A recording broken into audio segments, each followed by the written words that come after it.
ഒരു non ideal solution തന്നിട്ട് അത് പോസിറ്റീവ് ഡീവിയേഷൻ ആണോ നെഗറ്റീവ് ഡീവിയേഷൻ ആണോ കാണിക്കുന്നത് എന്ന് കണ്ടുപിടിക്കാൻ പറഞ്ഞാൽ നമുക്കൊരു ചെറിയ ട്രിക്ക് ഉണ്ട്. പോസിറ്റീവ് ഡീവിയേഷന് കോമൺ ആയിട്ട് വരുന്ന എക്സാമ്പിളിൽ ആൽക്കഹോൾ,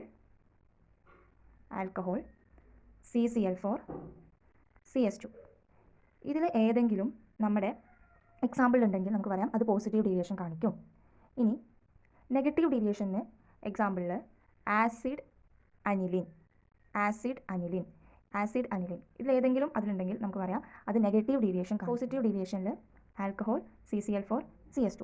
ആ നെഗറ്റീവ് ഡീവിയേഷനിൽ ആസിഡ് അനിലിൻ ഇതിലേതെങ്കിലും ഉണ്ടെങ്കിൽ നമുക്ക് പറയാം അത് പോസിറ്റീവ് ഡീവിയേഷൻ കാണിക്കുന്നു, നെഗറ്റീവ് ഡീവിയേഷൻ കാണിക്കുന്നു. അതുകൊണ്ട് നമുക്ക് എല്ലാ എക്സാമ്പിളും പഠിച്ചു വെക്കാം. പോസിറ്റീവ് ഡീവിയേഷൻ കാണിക്കുന്നതിന് എക്സാമ്പിൾ നോക്കാം. ആദ്യത്തെ എക്സാമ്പിൾ ബെൻസീൻ ആൻഡ് ഈഥൈൽ ആൽക്കഹോളിൽ ആൽക്കഹോൾ ഉണ്ട്. സോ നമുക്ക് പറയാം ഇത് എന്താണ് പോസിറ്റീവ് ഡീവിയേഷൻ ആണ്. നെക്സ്റ്റ് ക്ലോറോഫോം ആൻഡ് എത്തനോൾ ഒരു ആൽക്കഹോൾ ആണ്. അപ്പോൾ നമുക്ക് പറയാം ഇത് പോസിറ്റീവ് ഡീവിയേഷൻ ആണ്.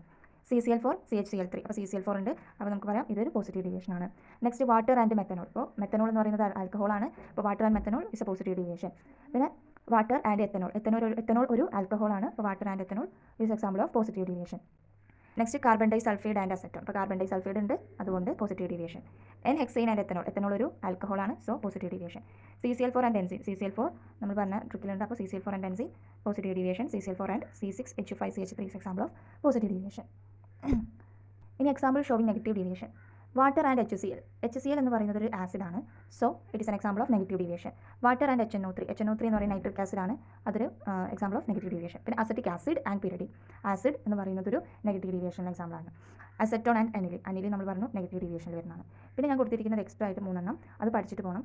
കാരണം അത് നമുക്ക് ഇതിൽ നിന്നും കണ്ടുപിടിക്കാൻ പറ്റില്ല, നമ്മൾ പഠിച്ച ട്രിക്കിലില്ല. അതുകൊണ്ട് എക്സ്ട്രാ ആയിട്ട് നോക്കാം. Chloroform and acetone is an example of negative deviation. Chloroform and diethyl example of negative deviation. Chloroform and benzene is an example of negative deviation.